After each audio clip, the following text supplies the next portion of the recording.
Janahe Sharanagata Kinkara Betamane Guru Deva Dayakara Dina Jane.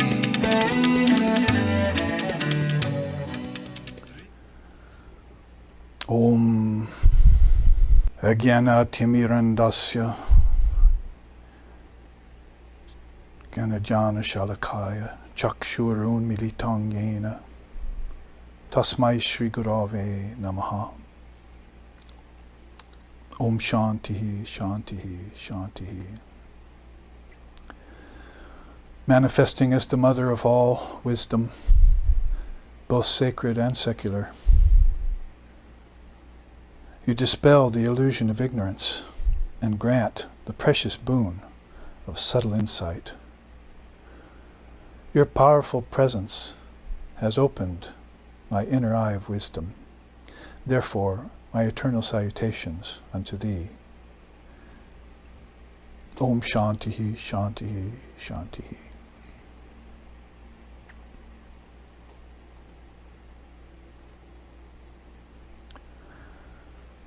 Aneka janmasam praptir karmindana vidahine atmagyanagni danena tasmai Shri Gurave Namaha.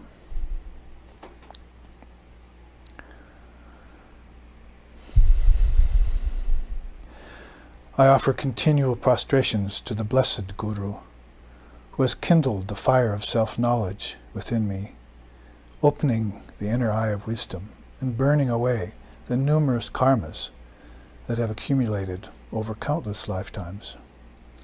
Reverent salutations be unto thee. Om peace, peace, peace.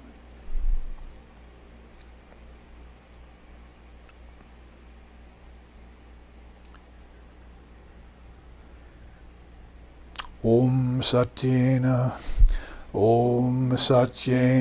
labhistapassa yesa atma samyagyanena brahmacharyena nityam antaha sharirehi jyotirmayohi shubraha yam pashanti atayaha kshinadoshaha.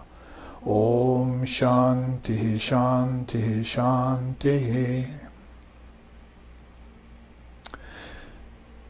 The Atman, the indivisible self in all beings, is realized by knowledge, by moderation, by austerities, and by veracity.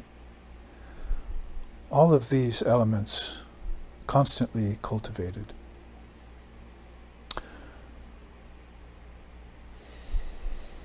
When mental impurities dissolve due to this practice, then the seer beholds it everywhere, existing in everything, even here, in this very mind and body.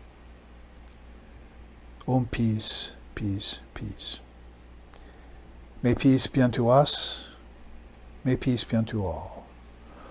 Om Hari Om.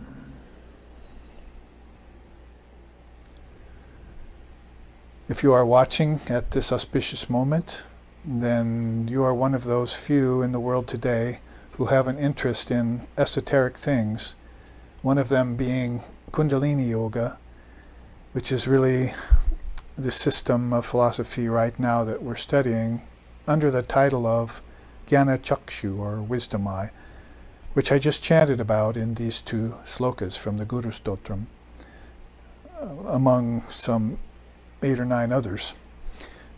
So in those particular slokas, the truth of the presence of God, Guru, divine reality, creates inside of the sincere aspirant an awakening of a spiritual nature. And we must say, inside of the context of the system of the 7 lotuses, 7 chakras, 7 realms of existence, which are internal, not in the body, as some people may be prone to think about it that way, who haven't gotten the deeper dharmic teachings on it. But they go inside, within.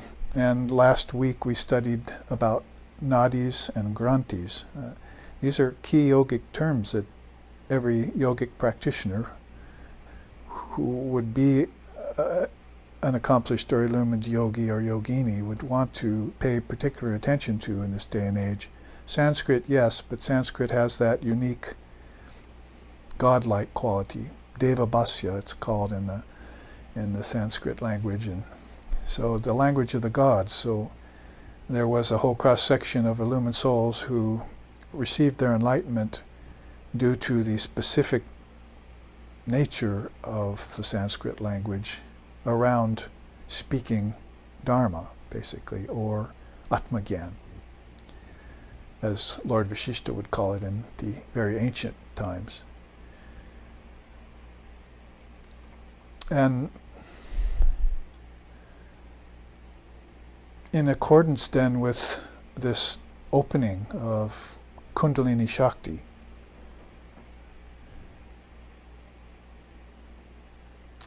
as when Sri Ramakrishna says, at the coiled up at the base of the spine, it gets aroused and wants to rise, that is, go deeper and deeper and take consciousness with it, take mundane human consciousness with it. As long as it's aspiring for freedom, or even for salvation, I would say, because there's a difference between salvation and liberation in our tradition.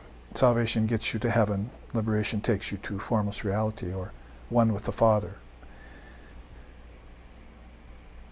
So, if consciousness is, you could put it two ways, either tired of suffering or has an intense desire in a particular lifetime to be free.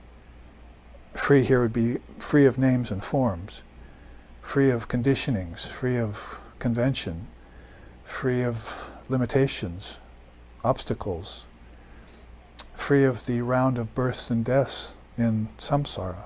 There's so many ways in which, even in English, you can, if you're inspired to do so by the Sanskrit, you can explain and describe these esoteric truths. Axioms. At first, they're just dharma, they're words with higher vibration, higher mantras, as we looked at in an earlier class in this series. Then they become revelatory. They enter the level of revelation, which many seers in all traditions have described as their own direct experience. But beyond revelation then is realization. So that would be a seer that,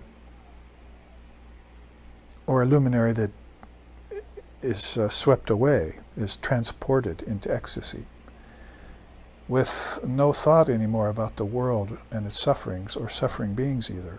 It can't help it. It's like a moth flying to a bonfire, Sri Ramakrishna said. It just can't help it. It gives away its individual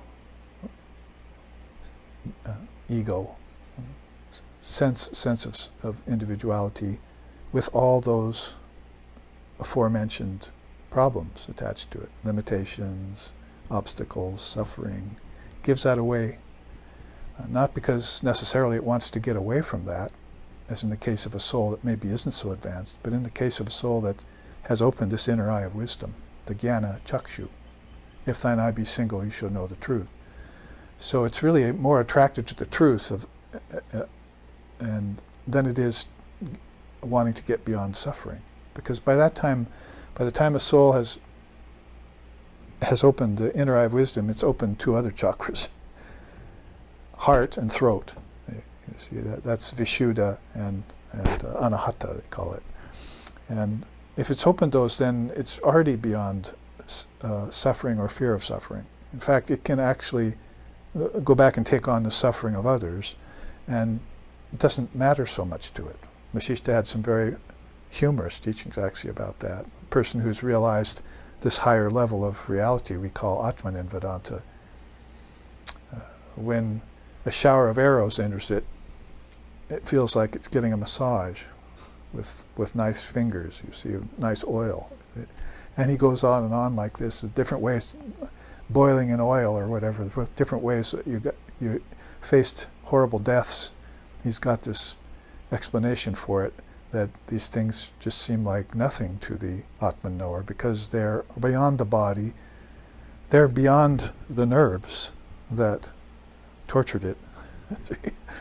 Remember last week, I hope you all have seen that class last week and the two before it, but last week particularly we talked about nadis and granthis. So I'm already expanding, but nadis are nerve passages that go inward and they get blocked, just like a trail into the forest if it's not kept open with a machete. Especially here in Hawaii, we know this with our tropical rains and our dense foliage.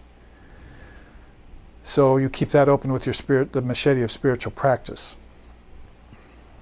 These are subtle nadis that lead to these lotuses, to these, yes, it is a kind of mystic language, it's symbolic, it's used to inspire the soul to go searching inside for these kingdoms of heaven within, if you want to call them that, and deeper levels of your own consciousness, until levels become so subtle that you almost can't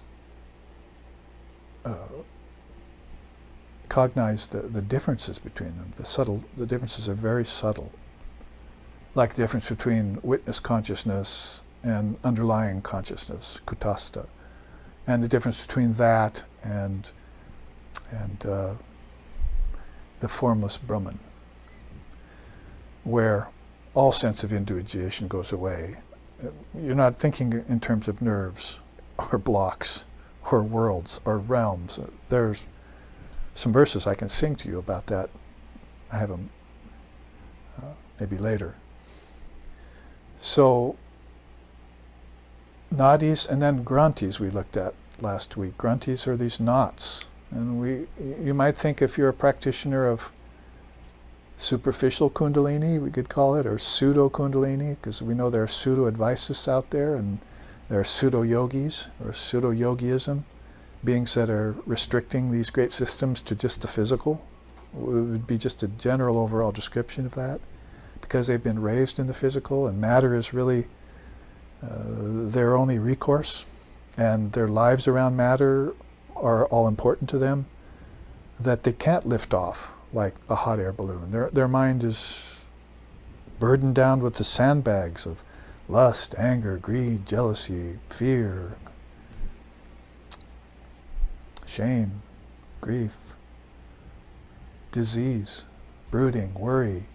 Always the sandbags keeping that mind down to its worldly level. But that self-same mind, if it casts off those sandbags and does a little practice with the hot air balloon above it, that basket that it's in, can just lift right off of those. And like going up to the top of the Octorloni Monument, Ramakrishna said, in Calcutta. It's this big, tall edifice that if you went up, we tried to go on it in Calcutta back in the 80s, 90s, but they had closed it. But basically, he went up in his lifetime, and he saw everything just disappear down there. All the noise, all the bustle, all the worries, all the shopping, all the food gathering. And he said, well, that's kind of like my samadhi, he likened it to. That this is just elevation. And what we're talking about here is not just a physical elevation that is sort of a symbol of that, but a forgetting of all of this. A transcendence of it is one of the few words in English that we use, but just like they've borrowed the word Sanatana in India and it's become something other than it's originally intended, we've done the same to the word transcendence. So it's not the perfect word to use unless you know the sense in which we're using it. Just like the word God isn't always a good word, but if you know the sense in which it's being used as equal to Brahman, Allah, the Great Spirit, or whatever you want to call this formless divine reality, well, that's seventh chakra in Kundalini. That would be called Sahasrara, 1,000-petaled. It's a lotus that has so many petals, you might as well stop sitting around trying to count them, you see. You just visit each one, and these are all subtle differences in consciousness. Markandeya the great Rishi of India, did that. He was at the 6th chakra once. This is a very beautiful land that has this eye wide open, the single eye wide open. So very conscious land. So that's likened to like Vishnu, you see, like Mahavishnu. So he was exploring the realm of Mahavishnu. You could call it Vaikuntha, it's the grand holy city of Vishnu, you see, Krishna. And he fell out of the eye. He was in the cosmic body, he was at the eye level of Vishnu. And he fell out of that, out of form, and into this dark ocean. And he swam there for some time till he saw this radiant figure coming at him, and they had a conversation. And then at the end of the conversation, he fell back into Vishnu's eye, into high form, into the 6th chakra. He had gone to the 7th, fell back into the 6th. And so words, here are hard to give expression to such an experience. You have to experience it yourself, but at least we have them to show us that these experiences do exist.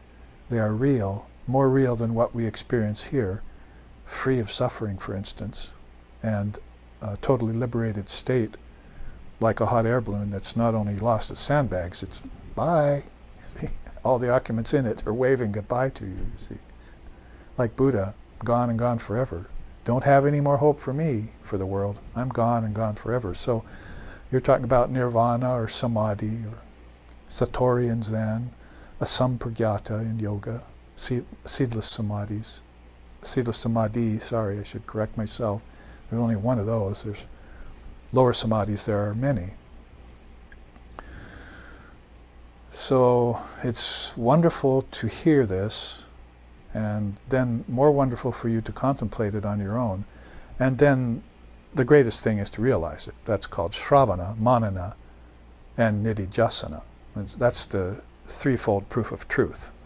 First you hear it from an illumined soul, then you go off and think about it yourself, realize it in your own way, at the intellectual level, see, at a refined intellectual level.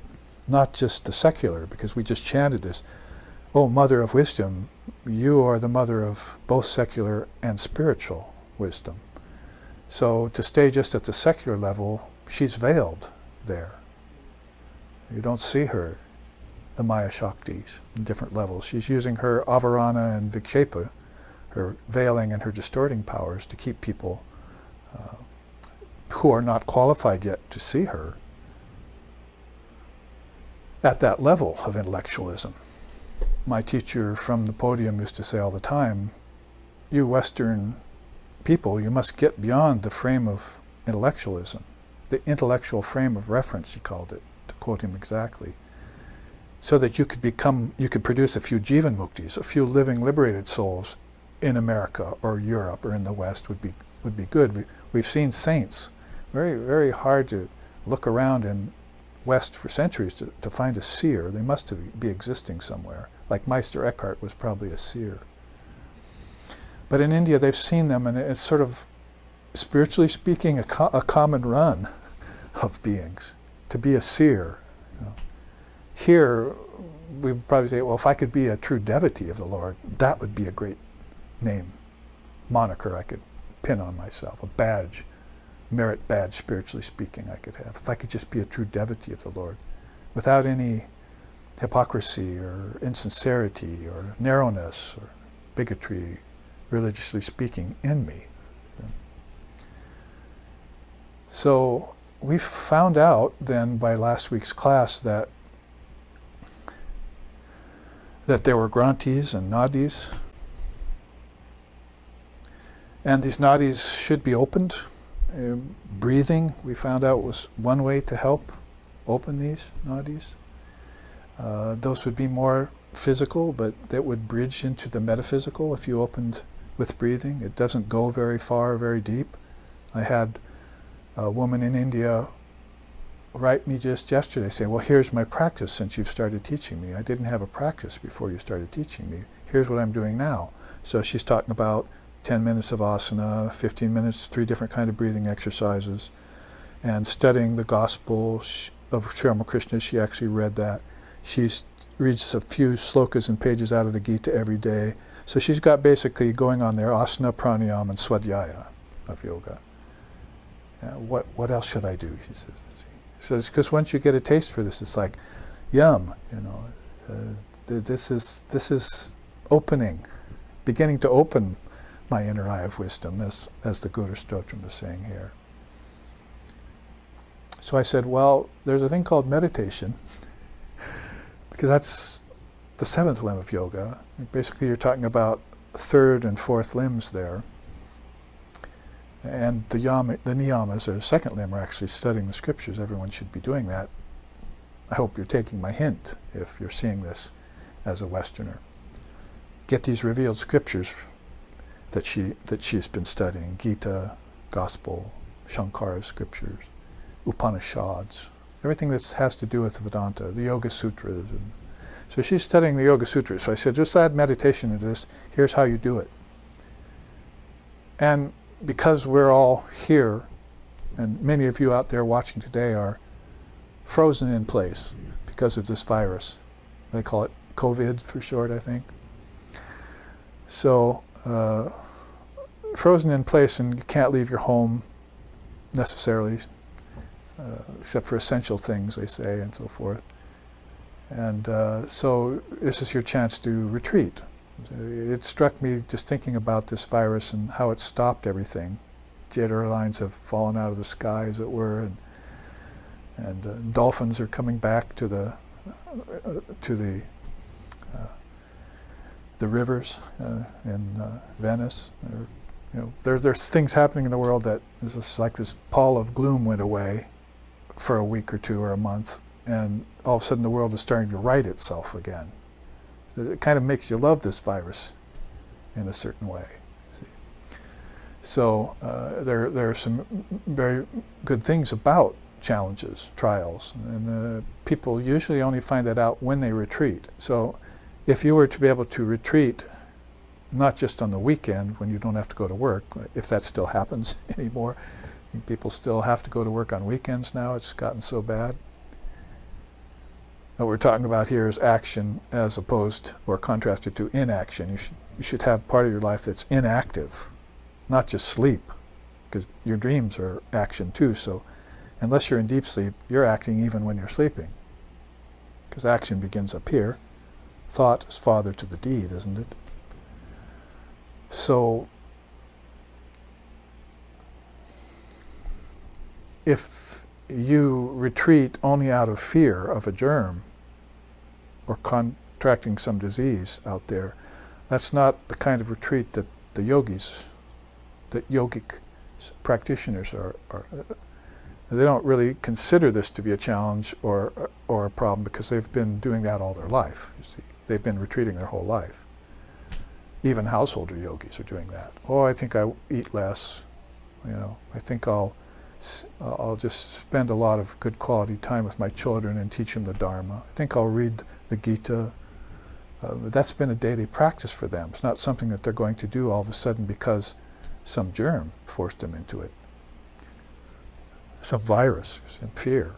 So to put those side by side is very interesting in this time. Well, I don't want to get off too much into a tangent about that, but if your nadis to higher awareness are closed, you're more susceptible to disease. Let's just put it that way. The best defense against disease is your mental immune system. Those last two sentences, let's put those in letters of molten gold somewhere and put them on the tops of buildings and billboards and look at those. Your best defense system is a mental one. The physical follows the mental. So if your mind's in good shape and peaceful and so forth, you're much less apt to get a disease. If you do get a disease, the yogi doesn't react to the disease. That's the first impediment here, you see, or one of these first impediments. And since I could go on and on forever on the vein I'm speaking on right now, but it'll probably be better to use this as a segue into exactly what came up just now.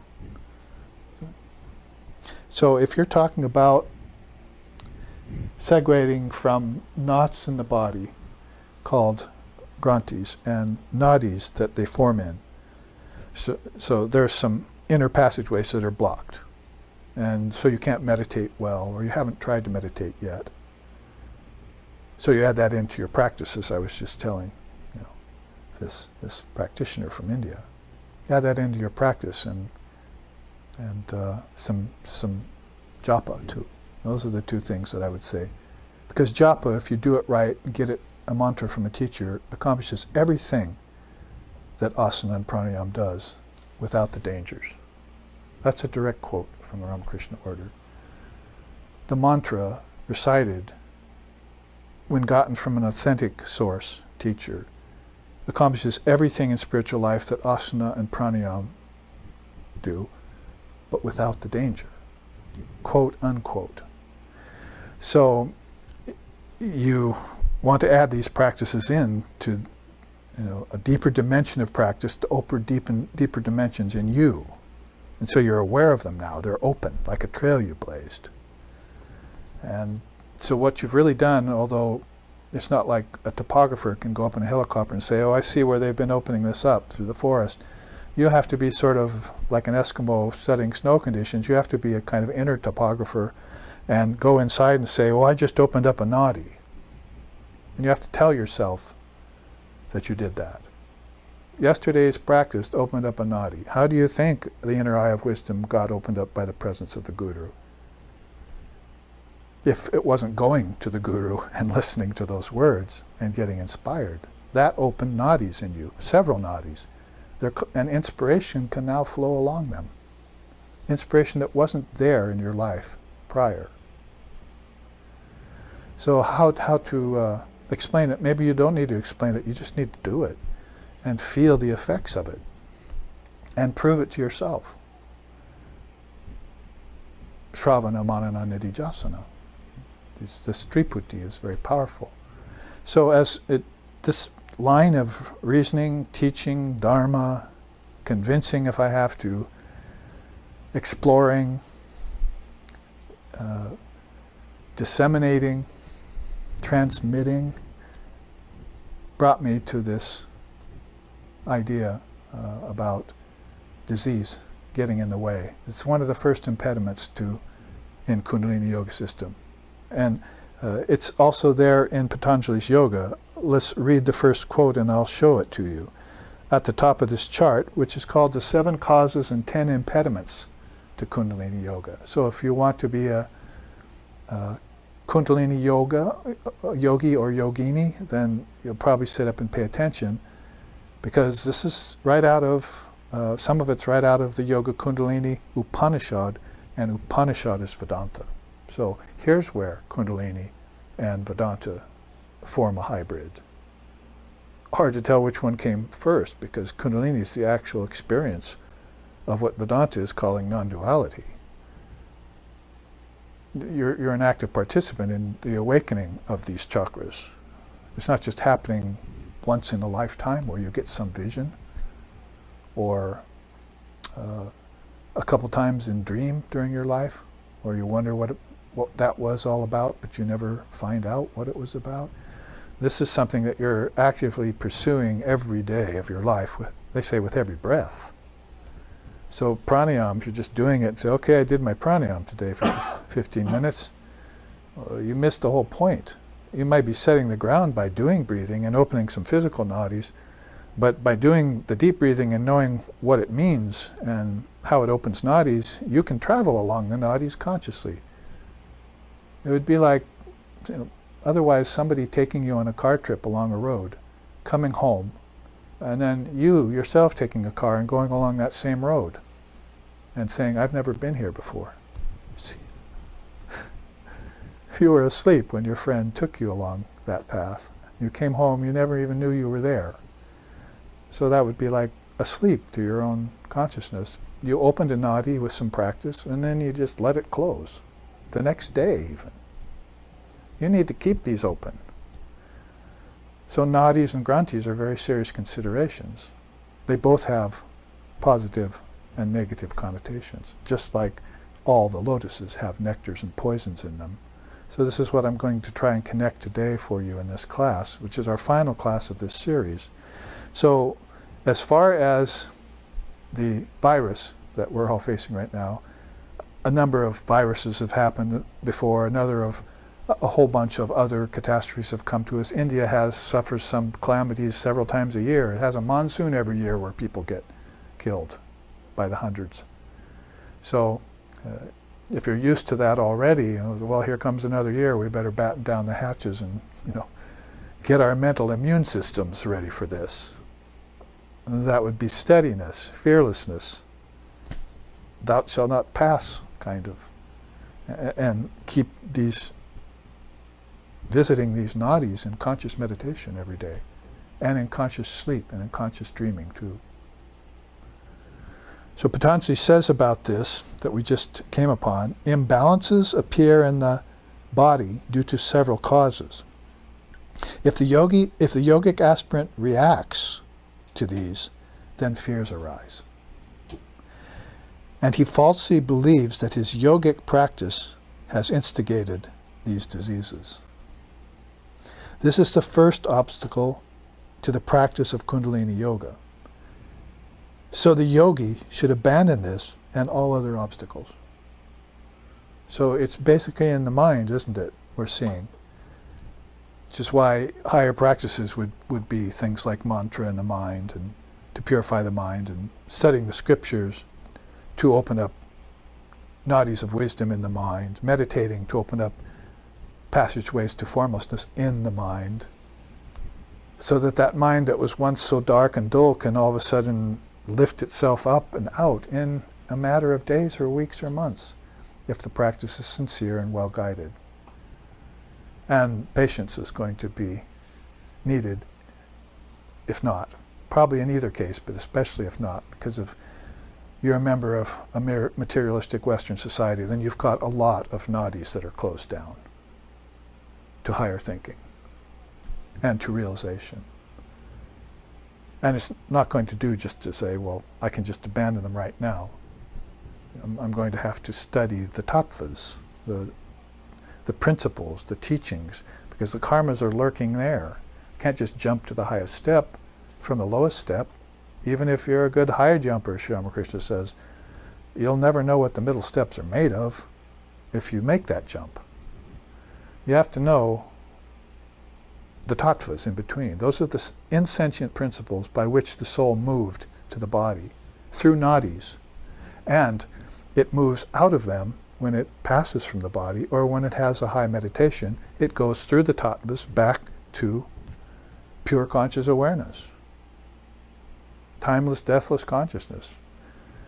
The experience is called nirvana, or samadhi, satori, and so forth, as we were saying.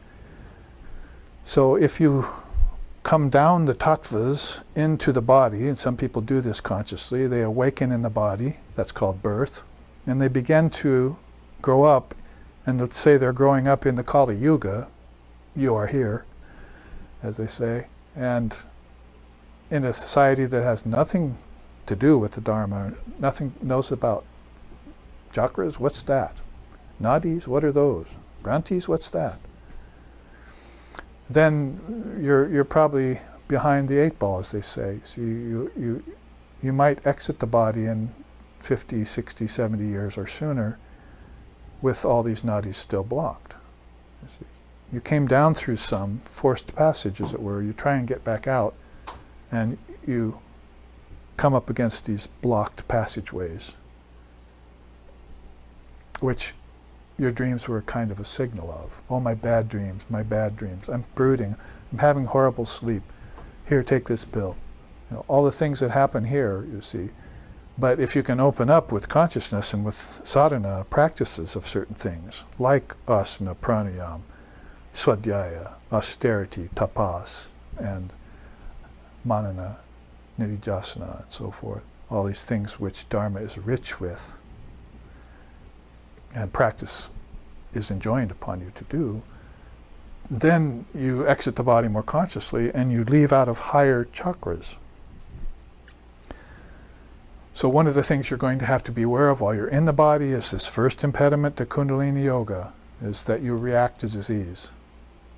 if you're walking around saying, I'm a yogi, I never get sick, well, all of a sudden you have a cold, and then you try and hide it from your friends, you see. Because then maybe they'll think you're not a yogi because they're as daft and dull as you are. Everyone gets sick. It's just that the yogis diminish the time that they're spending in a disease by not reacting to the disease, because they know the disease is of the mind-body mechanism, not of the soul. The soul is diseaseless. It's birthless, it's deathless, it's timeless. There's a lot of less in it.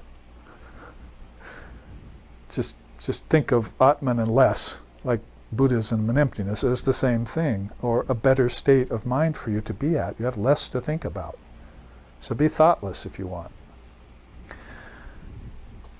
So this introduces us to this 6 chakra system, and over the last 3 classes we probably haven't had as clear a representation of these separate 6 levels of inner awareness than this right here.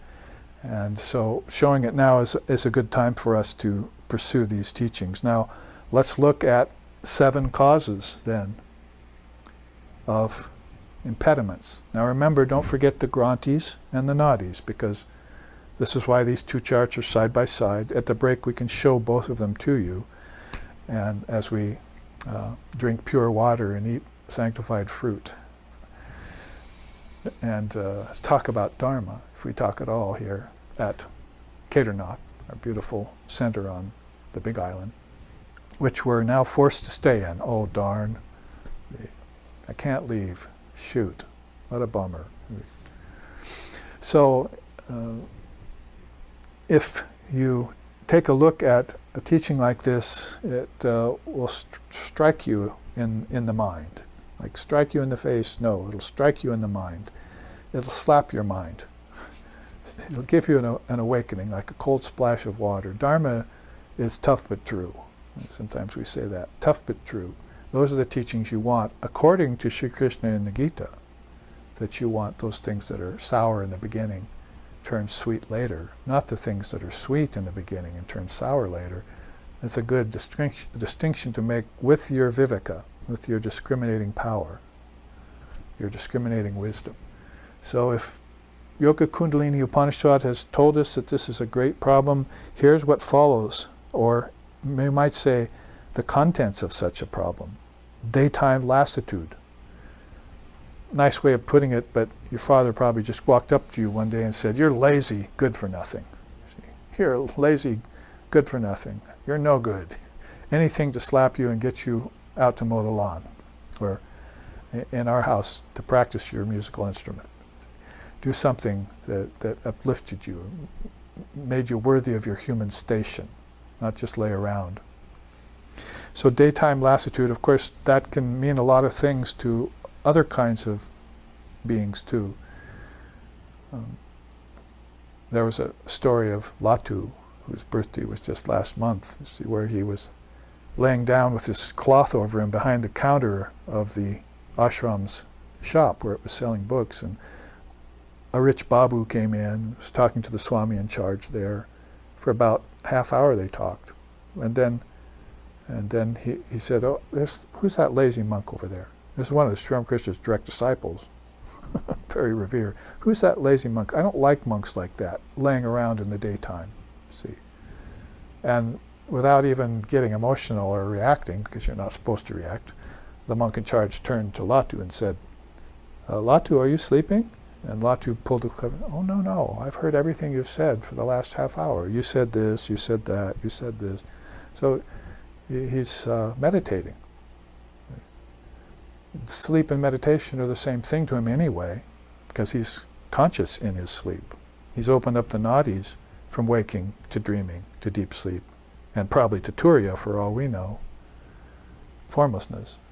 So he's perfectly aware and not sleepy at all in the middle of the day. So a lot different than what most people look like. That's why they say sometimes the gunas of tamas and sattva look a lot the same. Sattva, you're just very balanced and quiet. Tamas, you're very quiet too, but you're not very balanced, you're dull. So they look the same from the outside. Can't judge a book by the cover kind of teaching. So that's one problem for the worldly person or the partially committed aspirant, the novice, who's still deviating a bit between should I do this, shouldn't I do this, is it the best for me, is it not the best for me, should I study this tradition or go to another tradition, is that guru good enough, or is that guru, I need another guru, is this mantra working, should I go get another one? You see, just drifting all the time. It'd almost be better to sit on the fence for a while and observe, and then jump off to one side, either commitment or non-commitment, because you'd find out your mistake if you jump to the wrong side, and you'd find out the truth if you jump to the other. You've got a 50-50 chance here of getting salvation, of finding yourself, your path. So with that as a kind of explique, we'll go on to this next one, nighttime excesses. Well, basically, you know why the tradition is saying that. It's because people go out at night and they just carouse around, and they do all sorts of things that are not for their highest good. In a culture like this, it's drinking and smoking and partying and so forth. It's always been one of the things that's amazed me. Like if you watch a movie and this culture is just horribly, it's got the worst possible challenges coming its way, like a war or some evil dictator, and they're about to be killed in any of various numbers of ways. Then all of a sudden they pray to God and they get over it, you see. And then they just go back to partying and insouciance. I was, wow, they didn't learn their lesson that can come any time upon them. They thought it's over, so now let's go enjoy ourselves. And that enjoyment's always already inviting asuras and demons from other worlds and from past karmas, just an entrance. You're opening up a negative nadi, which is why I'm saying nadis are both good and bad things. We're trying to get you to open up nadis to positivity, to spirituality, to meditation, and even breathing if you're not. But you have to be careful. There's 4 noble combats. I should have probably brought that chart with me, but it's like Jesus put that into 2 noble combats when he said, if you don't awaken what's within you is going to destroy you. So you have to be very careful about opening nadis in the wrong direction, like the direction of hell or war, violence, greed, all the things which you'll see when we go through the poisons here. Obsession, greed, jealousy, lust, selfishness, affliction, violence, pleasure, emotionalism, judgment, anxiety, fear, imbalance, weakness, rejection, passion. We can go on and on with the different poisons of life, which are existing in the mind at different levels of its own awareness. And there are nadis leading to them, and those are the ones you might want to close. And you want to open some other nadi, you see, in order to destroy that, maybe never opening again. Somebody wrote me just the other day, maybe even watching today, saying, how does one get rid of confusion for all time? Because I had made a mention of that in a teaching. See? Yes, and then with this practice ongoing, you'll get rid of confusion for all time. And I told a story about Sri Ramakrishna, what he said. There was a magician who once was doing his tricks in front of people that he knew. And so he said, I'm going to put myself in a trance now. So he said, come confusion, come delusion, put me in a trance. And he went into a trance. And so he stayed in a trance. Weeks went by. They thought he had died because he stopped breathing in a trance. So they tombed him up, walled off the tomb. He's dead. Put a sign there, here was an illumined soul, you see. Died in a trance. Then some months later there was some noise in there, so they broke the tomb open. And he was sitting there going, come confusion, come delusion. In other words, he was deathless. And he knew Maya was all around him nonetheless. That's the predicament of a spiritual aspirant. They know all of this is Maya. And they know how dangerous and risky it is. They know that they're going to have to open higher levels of consciousness, what Kundalini calls Nadis, to deeper levels of Chakras and so forth. A nicely assigned words here, a system you can use to see your way as you progress in any given discipline that you're undertaking, under a guru, with a mantra, after initiation, and so forth. So come confusion, come delusion, you can't do anything to me. I'm deathless. Put me in a tomb, I'll walk out, and I'll still be aware that Maya exists and that I'm above it. So beautiful stories like that were there. Where do you find stories that deep, that much to the point of spiritual life and its obstacles? So obstacles are there. Another one is unchecked sexuality. So you practice brahmacharya, you see, either lifetime if you're a monk, or celibacy for a time, moderation, they're saying. We chanted that at the beginning of this class. Satyena labhishtapasa yesa atma samyaginena brahmacharyena nityam. So brahmacharyena. So through this moderation then, is if you're going to get married and have a wife and children, you're not going to be celibate your whole life, but you're going to use the code of Manu to have good children come your way. You're not just going to go out carousing with daytime lassitude, and when it comes night you go out and do all these excesses of things that open up negative nadis and close your positive ones further, and expect good children to come to you. You see, this all connects, it's all dharmic. And people are clueless about it in this day and age. Dharma was never here. Certainly not in America, until Swami Vivekananda walked here in 1893 and opened up a huge nadi for it. That nadi was so wide that, you know, it looks huge now because only a few people are going up it. They should be rushing to it. 5 million people have rushed to Sri Ramakrishna since he was born in the 1800s, and growing. How many are Americans among those 5 million? Would be interesting to find out. How deeply are we taking seriously the message of Swami Vivekananda, who is the Buddha of this time, and Sri Ramakrishna, who's the return of Rama and Krishna of this time. Avatar Varishtaya. He represents the best of all avatars who have ever come this way to these 3 lower chakras. And he himself said, I didn't actually come to them.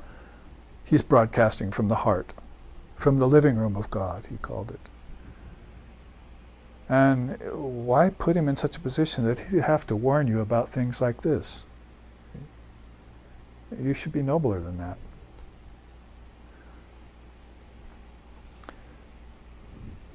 So, unchecked sexuality, that there's a story for that too. There's this big vase, Sri Ramakrishna said, and somebody put a bunch of honey in it to store it. They came back the next day and the honey was like leaking out these cracks in the vase, you see, that he didn't notice were there. So, I better, pour this honey into another vessel and, make sure I plug up those cracks. Well, he's talking about the vase of the human body, and the honey in it is this stored up power that accumulates, that's coiled up at the base of the spine. And when you bring it up, your vase better be crack free so that it won't leak out. And so it'll give you enough energy to reach the heart chakra and open that nadi. There's a huge Granthi there. Remember the name? Vishnu Granthi. You see. And there's another huge Granthi here called Rudra Granthi. And at the base chakra there's one called Brahma Granthi. So these are, I've tried to think of words to describe them. They're like elastic bands that souls bump up against and just get pushed back down. Like walking into rubber and just get repelled. Kaboing, back across the room. So they can't get out of the level of consciousness and thinking that they're at, or non-thinking as the case may be, to get into higher levels of their own consciousness. Open up nadis. Destroy grantis with your practice. And then go back and say, I see that I destroyed that granti with my practice, and the nadi is now open for me. See? That's where affirmation comes important, not before. You can't say I'm Atman, all abiding. You're not Atman until you realize you're Atman. You're Atman in potential, angels unaware, as Vivekananda wrote a poem about. But you can't go around saying I'm Atman, or I'm realized, or I'm Brahman, until you fully are, and you know you are. Ram Prasad wrote a beautiful song, I know, and I know that I know.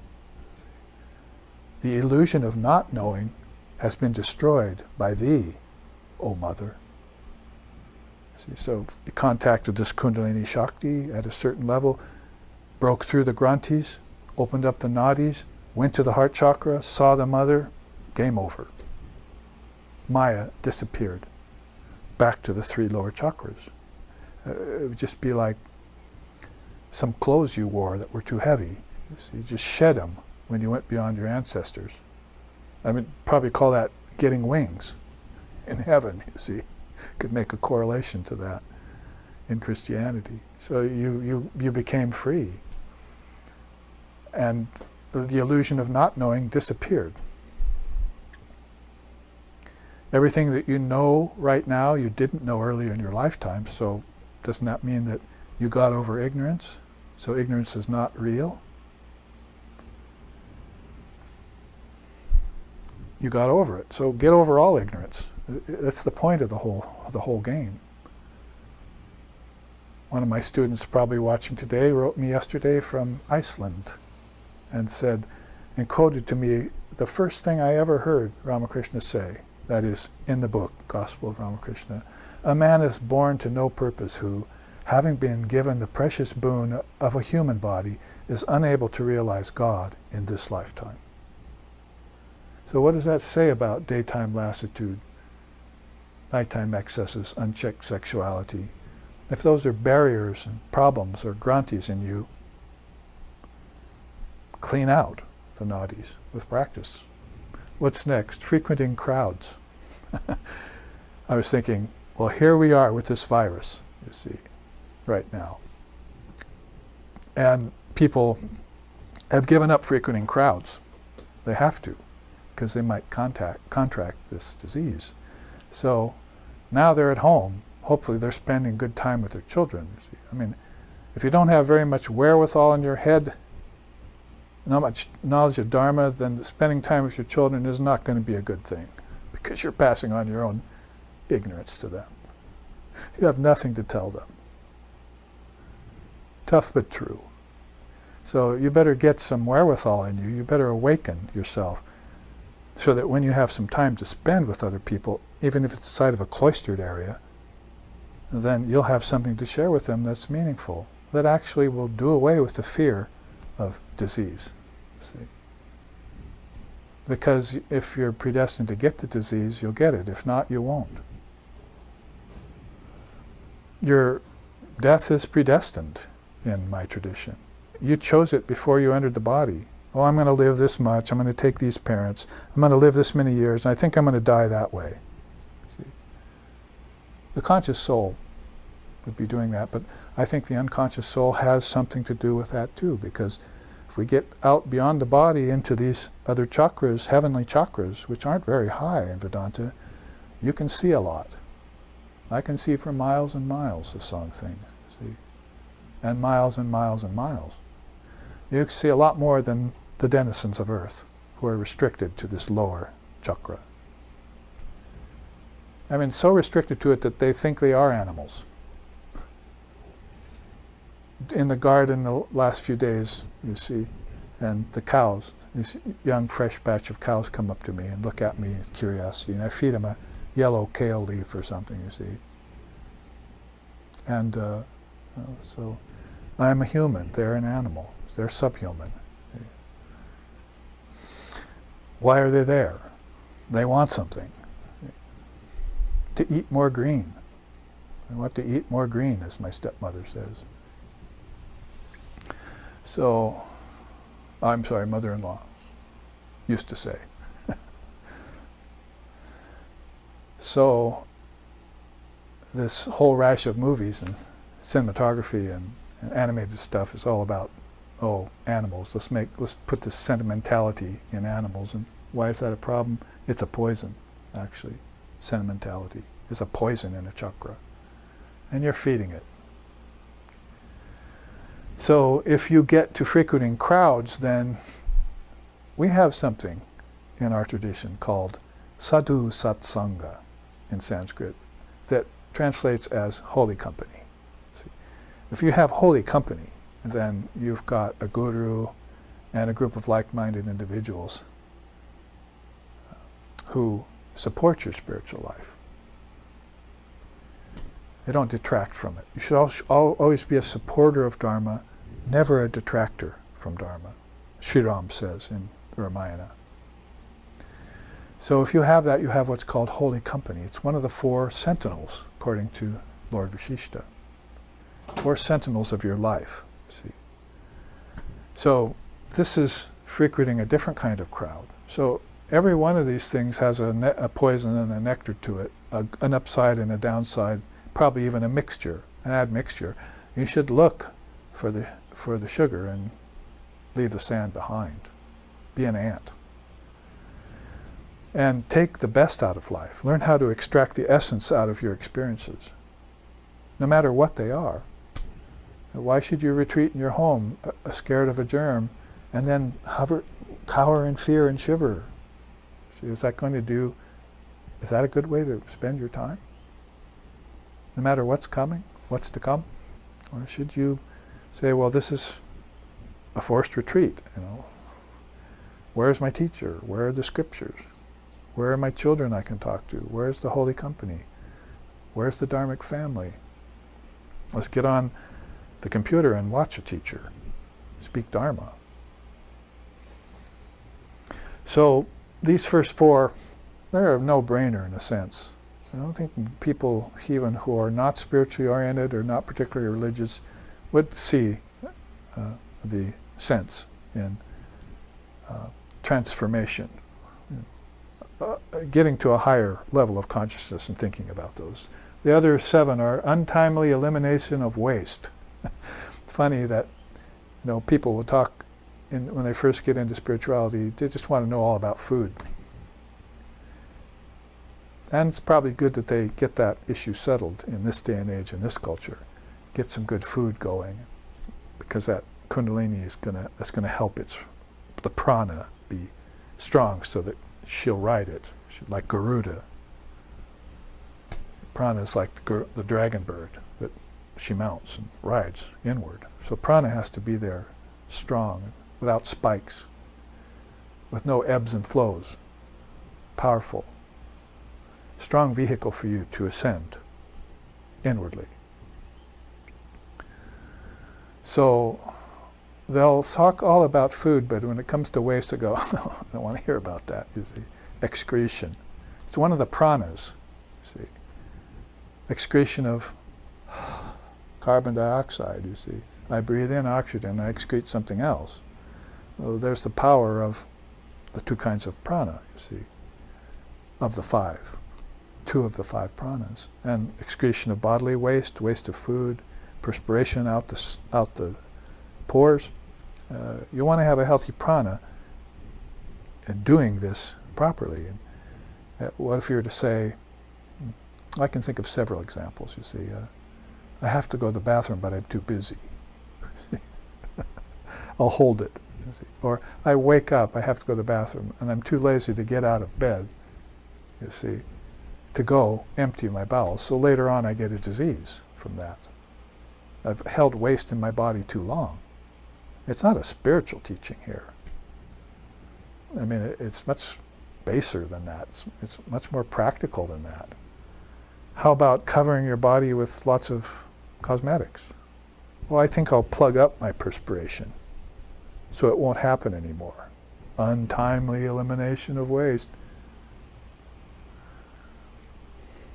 So, I know most people are thinking about BO right now. Well, that perspiration, you see. Better sniff him at the door before we let him in. See? But what about eating good, pure food and washing with lots of water, drinking lots of water, and your perspiration not being so bad? See? Everyone sweats when they work. Well, go shower. So there's all kinds of things which we think about on this level that, you know, we probably should be thinking oppositely or differently about. You know, let's let things flow in and out, including our breathing, so that all 5 pranas can have their effect on life. And there's no grunties in those nadis. Unwholesome food, I just mentioned that.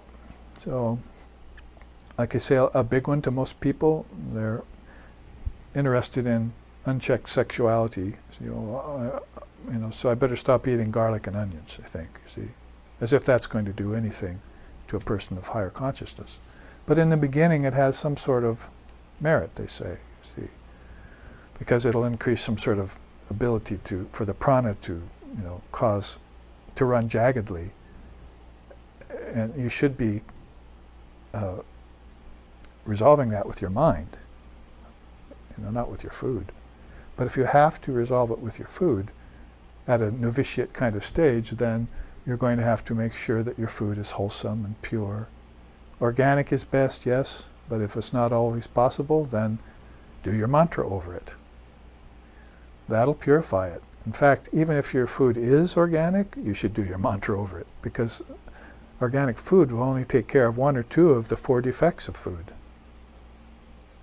There's a Dharmic teaching around this, you see. So, look on other discourses I've given. I don't have the chart for it here, and I won't go into it right now, but you need to do the mantra, utter it over the food, and know what you're saying, and also know that you've opened a nadi with the blessing of the food. If you just say, thanks God, there's some prayer at the table, is a nadi opened up? Do I know it? Maybe I can do it day after day, and then give it up when I leave my parents' house older and never do it again. See, did I open a nadi, and did it remain open, or did it close, or was it ever open in the first place? See, in India we say, we know it's open because we just opened it. And every day we're not just thanking God for the food because nature gives us food, we give us food. God is a transcendent reality. We can thank Mother for that food. There's a goddess of Vasundari and so forth, and Lakshmi, and so well, give us abundance of food, but we have to make sure the way we eat it is pure. She can give you all sorts of food. You can eat so much that you'll be lazy all day. You can eat so much that you'll have to go to the restroom too often. See how it all connects? And how you can use these connections to lead a pure and simple, unostentatious, balanced life as a yogi or yogini. A yogic lifestyle is superior to all other lifestyles out there. I stand as testament to that. 50 years of practicing it now. That there's nothing like that. My chiropractor even says so. Or said so. His nadi was ending his life on a motorcycle. Unfortunately, he didn't live past 50, but lived those 50 years in a yogic way. So that's a superior lifestyle, and it connects with a lot of this. So these are just the causes of these impediments. And so that we can move on in this first half with this chart, erratic condition of prana and mind. You can see how it sort of goes from more base to more middling to actually more to the point. As if you're thinking about your worthless lifetime, you sleep too much, you can't get yourself motivated, so forth, so on. Then pretty soon you start thinking about food. A notch further, deeper. But then you end up thinking about prana and mind. You've opened something which we call psychic prana. The prana itself has 5 pranas have a gross expression, and in dream they have a subtler impression. But in spiritual life, if you connect them to the mind, you open a grand nadi, you might say, that all these other smaller nadis lead to, and that's the mind itself, psychic prana. It's what moves your thoughts. So if your thoughts aren't moving very well, just like your waist wasn't moving very well when you didn't have the gross pranas working, your mind gets constipated. And knots form in it, and dams like this one form in it. And you can't think right, or you can't think at all. How many people are in that condition or predicament nowadays? I just can't seem to think right, or I don't feel like thinking. And so you had a lassitudinous body, but now you have a lassitudinous mind. So if you get the psychic pranic going, then you'll never know what boredom is. You'll never know what laziness is. You'll never know what restlessness is. You'll never brood. You'll never be in fear of anything, from a tiny germ that can kill a powerful elephant to your own death. That is, your body's death. The psychic prana will save you. It'll open up nadis into conscious dream or kingdoms of heaven within you. And you can experience those before you leave the body. That's called samadhi. Down here, you see, before we left, can we go back to this chart a second? Because that's the only thing we didn't get to at the end of last week's class, is Shankar's quote here. Samadhina anena samasta vasana grantir. Samasto vasana grantir, so desires that form knots. Vinasho akila karma nashaha, means destroy, nasha. So destroy all the knots in your being caused by desire-based actions, internal and external. See what we're saying up here? Through the practice and attainment of samadhi. Let's see if this can be explained musically.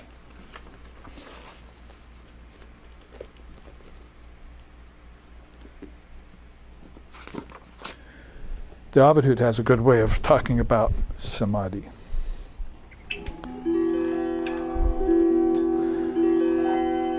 Jatana-te hridaye nachate samadhir Dhyanam na te hridaye nabahi pradesha Dhyayam na cheti hridaye nahi vastu kalo Jnanamritam samarasam gaganopamoham Jnanamritam samarasam gaganopamoham.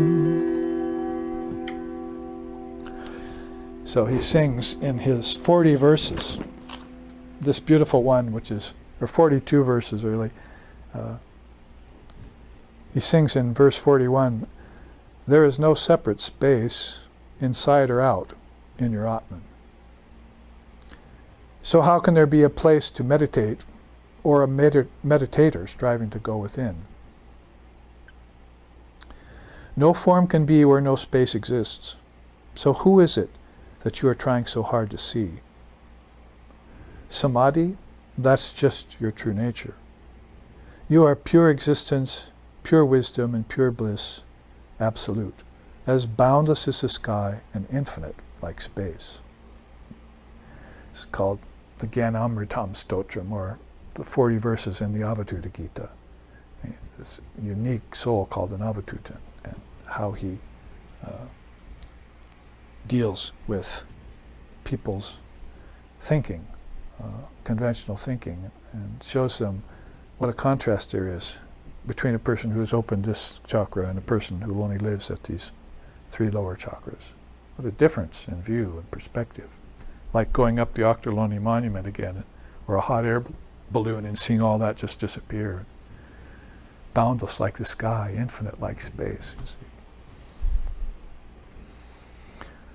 So, wanted to share that, to complete that chart. Now let's go back to these 7 impediments, or the causes for them anyway, and go on to the 10 impediments that actually come. So this is called reaction to disease. And that's why we read at the top of this chart this quote from the Yoga Kundalini Upanishad. It's the first impediment to Kundalini Yoga, they say, is that the yogi will react to diseases and think that the spiritual practices cause these to come. That's also one of the strange facets of mantra practice, is that mantra is supposed to bring out these karmas, samskaras and inconsistencies in your mind, bring them to the surface so you can destroy them. So you could say, well, mantra caused me to suffer because of that. Or you could say, the mantra caused me to actually see them for the first time in my life, so I can destroy them. I got a email yesterday from somebody, or was it this morning even, said, there's these 3 words I want you to explain to me. Sanchita, Prarabdha, and Agami. That's the 3 kinds of karma: past, present, and future.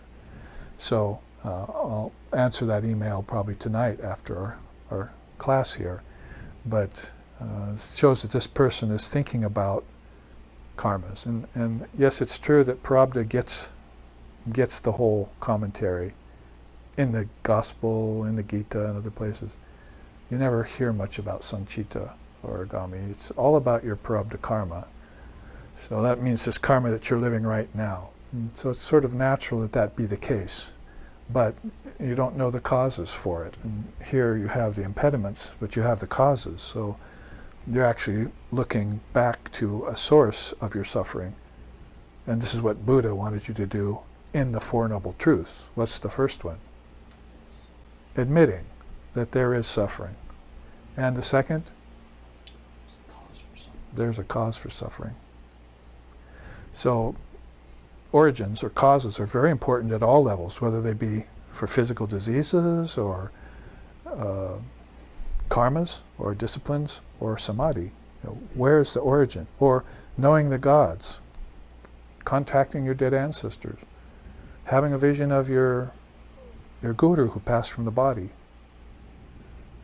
Like Swami Sheshananda there, peace and bliss be upon him, my teacher, said after I left India, Holy Mother had passed, so I contacted her through the mantra she gave me. So you would to think that he's going inside and having inner conversation with her, particularly when he's in a strange country trying to teach people who know nothing about the Dharma what to speak about Advaita, and probably don't even know their own karmas. I mean, this is an American who wrote me this morning. Would you please explain this to me?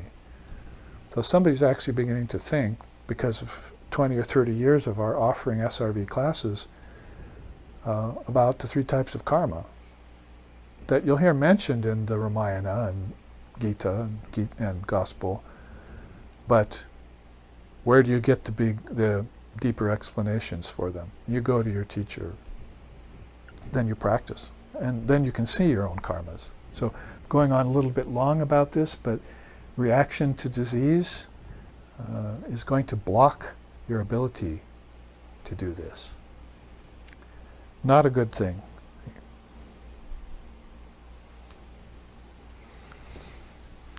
So the second one here is doubt. Who doesn't complain about that? But it's a phantom. Doubt is a real ghost, sort of like your own ignorance, only maybe even more so. Sometimes doubt can be, they say, like fear, a positive thing. Well, I'm glad I doubted that, because it wasn't true, I found out later. So my doubt was actually a savior. But that's usually only the case of people who are intuitive. So if you're doubting things that are inevitably good for you, then, of course, you're falling back in spirituality, taking one step forward and falling 2 steps back every week, every month. And you're not making any headway. So you're going to have to hone your discrimination to know, like Krishna says in the Gita, what's positive, what's negative, and what is mixed. 3 kinds of karma basically there, or 3 types, sorry. There are 4 types actually, called black and white, and colorless. It's a precious teaching in the Gita. Black is negative, white's positive, and the other 2 are very, very strange. See, one's mixed. That's the most confusing. That causes the most doubt. When you don't know why a person does a good thing and gets a bad result, another person does a bad thing and gets a good result, that's confusing. But there's a whole, you wait for that kind of message to come through, what the truth of it was. Like, I waited for many years to find out why good people died early and evil people lived a long time. They always take the good ones first. That's because heaven doesn't want the evil ones to come back. Let's just leave them on earth. See, it'll be good for them and better for us, the gods say. But the good ones, oh, let's take them early. They're going to add to heaven. See, we want them back. So there's some things you have to wait to find out the truth of. Questions that have been there on the human mind, collective mind, for a long time, and probably don't get cleared up inside of the circle of your ancestors, these first 3 chakras. You bounce back from the Vishnu Granti, never get free, never get free. You get to heaven, but that's not freedom. You go back to earth. So some things take a while to see through. And then that 4th type of karma, most wonderful, colorless, it's called. And you see that in your great teachers. Colorless karma. They've lived so long in a yoga condition that karma of all kinds disappeared. That actually, we go on towards failure to attain the truth. That's coming up, connects there. Let's look at carelessness. I mean, all of these, again, are kind of no-brainers, but to hear a teacher explain them in the context of of a system that's ancient, that can make your doubt itself, make your fear afraid of itself. You see, you have to turn the key in the opposite direction in spirituality, Sri Ramakrishna said. So doubt has to be made to doubt itself. You have to put death in its own grave. My teacher used to say that all the time. You have to make fear afraid of itself. So these are strong inner responses that are of a positive kind. The response that you don't want is reaction out of fear and doubt. But you want positive response that you've opened channels for to be a part of your everyday life and thinking at body, prana, mental, intellectual levels, and probably psychological and philosophical levels too. The father of yoga would say. So doubt, carelessness, laziness, sleep, too much sleep. We talk about daytime lassitude. So you might want to try the hour nap solution. Hour-long nap. And just wake yourself up afterwards. Sometimes when you think I'm going to take a nap, you tell your mind, this is going to be short and sweet. You go, you wake up 45 minutes later, and you're perfectly rested because you skipped dream and you went straight into deep sleep. And so you didn't waste a lot of mental energy dreaming yourself in circles. From dreams awake, from bonds be free. Know the truth. Thou art he, thou art she. My teacher used to quote that from the Tantras. So Swami Sheshananda used to say that to us with a lot of verve and assurance. So no doubt in him. Except maybe when he looked at us and said, shit, doubt whether they're going to awaken.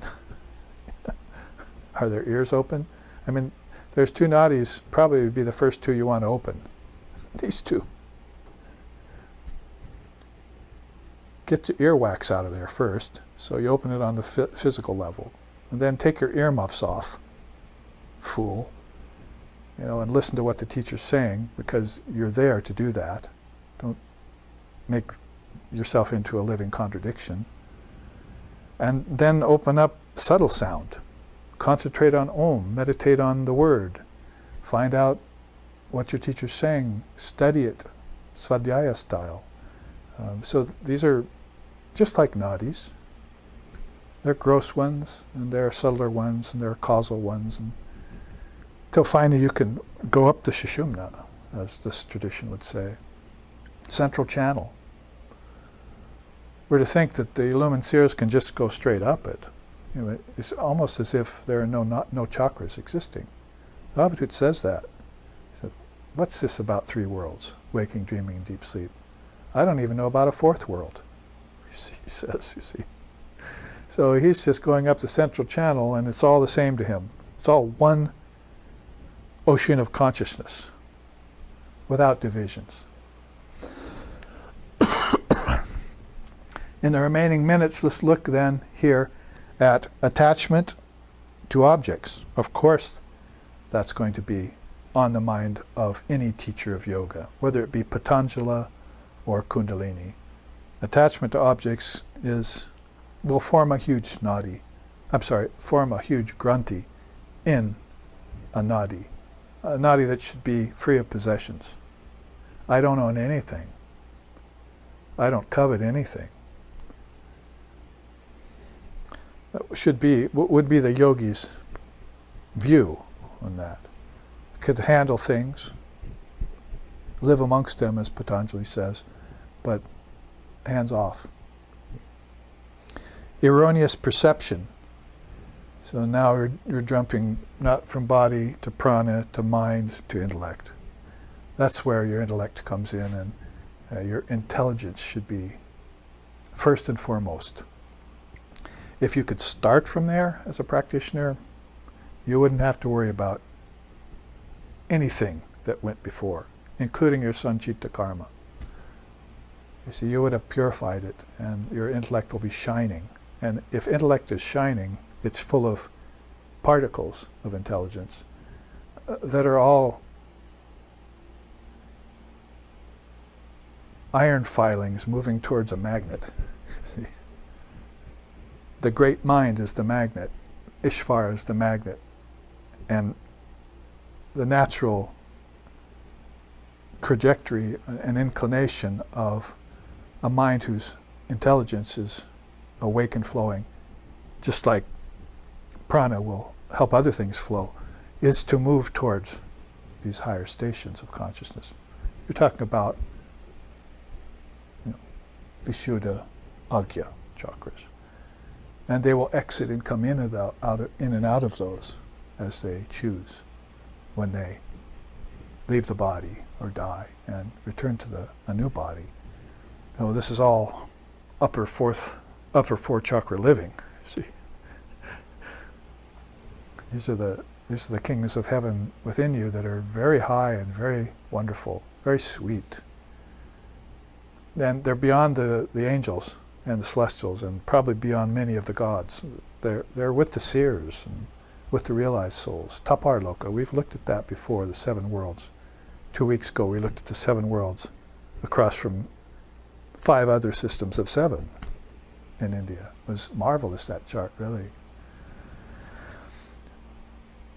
Over sensuality is there. So we talked about unchecked sexuality, but we don't want to obsess with that. When you talk about over-sensuality, you're talking about not just over-sexuality or overeating, but emotionalism. That's where you're beginning to get to these poisons. Like at the 3rd chakra, you're being kicked back to earth in a body because of emotionalism. A lot of people have that one major karma that they're working on. They're still attached, see, to objects, for instance. And the objects can be subtler in that case. I'm attached to my father, mother, grandfather, grandmother, my children. Had somebody write me an email just the other day. I wonder what's going to happen to my children after death. Because the virus, you see, she's thinking. So I had to write her back. And finally you have faithlessness. There's another less you want to get less of, you know. You want more faith, not less faith. Faith is the fifth of 6 jewels in you, according to Vedanta. Shraddha. Followed by desire for freedom. So faith will lead you to desire for freedom. I can say that much about it here. And we have gone over our time for the break, so we will show these charts, and we'll start off with these last 2 when we return, and then go to another chart I want to show you that has to do with the 7 chakras more specifically.